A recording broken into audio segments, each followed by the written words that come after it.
السلام عليكم ورحمة الله وبركاته. أهلا وسهلا بكم متابعين الكرام في فيديو جديد من قناة وموقع تداول بنفسك. اليوم عندنا فيديو استمراري لسلسلة التحليل بطريقة الاي سي تي أو التداول بطريقة الاي سي تي. اليوم عندنا القوى الثلاثية أو باور اوف 3. هذه مبنية على مبدأ بسيط جدا. راح نعرف الآن وش هو هذا المبدأ، ونروح نشوف على الشارت أيضا إذا كان هذا المبدأ ممكن يكون سليم أو لا. إحنا في كل الأحوال ننقل لكم ما شرحه هذا الرجل على قناته الموجودة على اليوتيوب، واللي بالمناسبة ما أنت مضطر أنك تأخذ المعلومات مني أنا أو من أي شخص يتحدث عن هذه الاستراتيجية. ممكن تروح أنت بنفسك وتبدأ تشوف هذه الفيديوهات من المصدر نفسه. هذا الفيديو مقدم لكم برعاية ايرون تو تريد، واللي بالمناسبة عندهم عرض. للتحقق من هذا العرض يرجى زيارة الرابط أسفل الفيديو.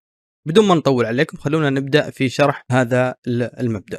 هذا المبدأ يقول لك بكل بساطة، إذا كان عندنا هذه شمعة أسبوعية، نفترض أن هذه شمعة أسبوعية صاعدة وهذه شمعة أسبوعية هابطة، يقول لك من المرجح أن هذا الذيل للشمعة الصاعدة تم عمله في يوم الاثنين كونه بداية الأسبوع، هذه شمعة أسبوعية، وهذا الذيل اللي هنا تم عمله في يوم الجمعة، وهذا الجسم الموجود هنا اللي زي ما احنا شايفين أمامنا هنا هذا تم عمله في الثلاثاء والأربعاء والخميس. يعني أنت لو تجي تسأل نفسك هل تبي تتداول في هذا المكان أو تبي تتداول في هذا المكان ولا تبي تتداول في هذا الرينج الموجود هنا؟ هذا مو نظرية ثابتة طبعا، هذا يقول لك most likely أنه تم عمل هذا الذيل في الأعلى في يوم الجمعة وهذا الذيل في الأسفل في يوم الاثنين، وبعد ذلك السوق تحرك وعمل هذا الجسم في أيام الثلاثاء والأربعاء والخميس. الشيء نفسه في الأسبوع الهابط، يقول لك هذا الذيل اللي في الأعلى من المرجح أنه تم عمله في يوم الاثنين، وهذا الذيل اللي في الأسفل من المرجح أنه تم عمله في يوم الجمعة،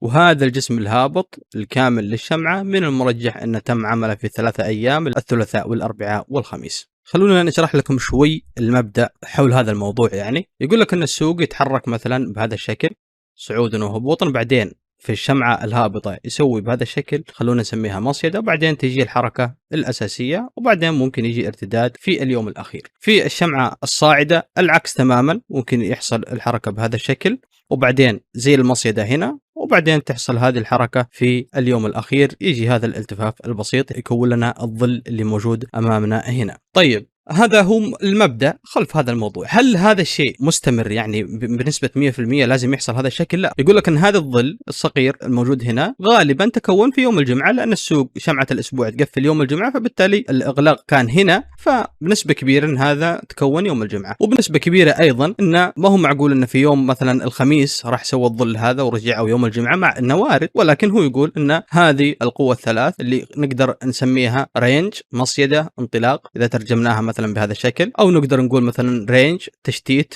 انطلاق، يكون رينج بهذا الشكل الموجود هنا، بعدين يشتت الموجودين في السوق على اساس انه بيروح للاسفل وبعد كذا ينطلق للاعلى، والعكس تماما صحيح، رينج، تشتيت، انطلاق. تعالوا خلونا نشوف هذا الكلام على الشارت. أنا عندي هنا نينجا تريدر مؤشر الناسداك، سويت مؤشر يحدد لي الثلاثاء والأربعاء والخميس بلون معين زي ما احنا شايفين هنا، مثلا الثلاثاء والأربعاء والخميس كلها محددة بلون معين، والجمعة يخليها هي والاثنين أبيض ما تتحدد بأي لون. تمام. وممكن نطرح لكم هذا المؤشر، هو عبارة عن استراتيجي، ممكن نطرح لكم هذا المؤشر في الوصف لو حابين تحملونه. طريقة تفعيله ما بيكون في المؤشرات، بيكون في الاستراتيجي. تجي هنا وتلقى مؤشر اسمه ميد ويك، وبعدين تضيفه وتسوي له انيبل ويطلع عندك بهذا الشكل. لو القينا نظرة نجد ان عندنا افتتاح يوم الاثنين كان في هذا المكان، فكان فيه هنا موجود نفس الحركة اللي وصفها هنا موجودة، فكان فيه رينج، تشتيت، وبعدين انطلاق. هنا عندنا كمان بدأ يوم الاثنين من هنا، هذا اللي على اليمين يوم الاثنين الأبيض، واللي على اليسار يوم الجمعة هنا. تمام. فهنا هذا الأسبوع كامل أساسا ما في حركة زي هذا الأسبوع، فهذا الأسبوع كامل رينج، مسار عرضي نقدر نقول أنه تحرك فيه خلال أسبوع كامل. الأسبوع اللي هو من هنا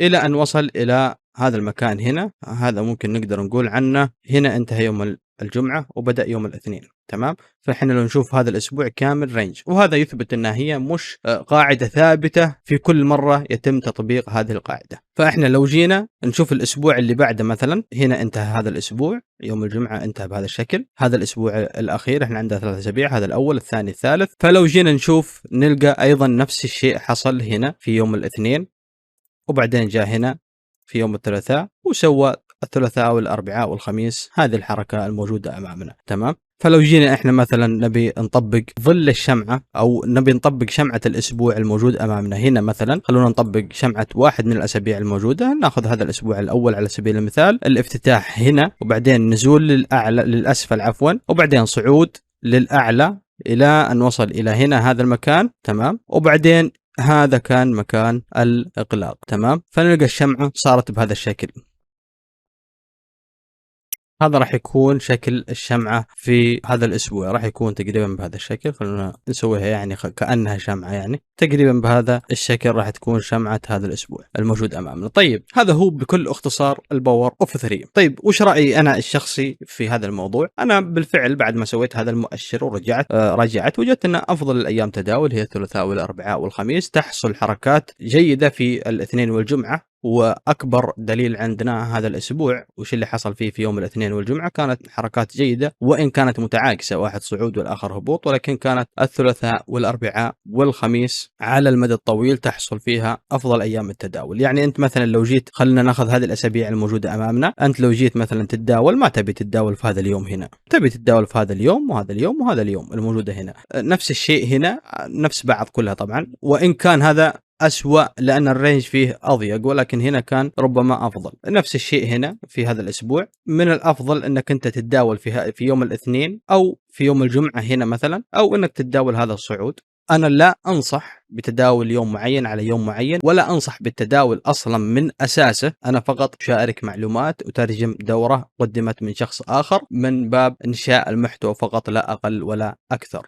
وبطبيعة الحال نذكر دائما أن هذه القناة ليست قناة للتوصيات أو للاستشارة بالبيع أو الشراء أو الاحتفاظ، حتى احنا فقط منشئين محتوى حول التداول. شوفكم الفيديو الجاي إن شاء الله، تواجه على خير، فمان الله.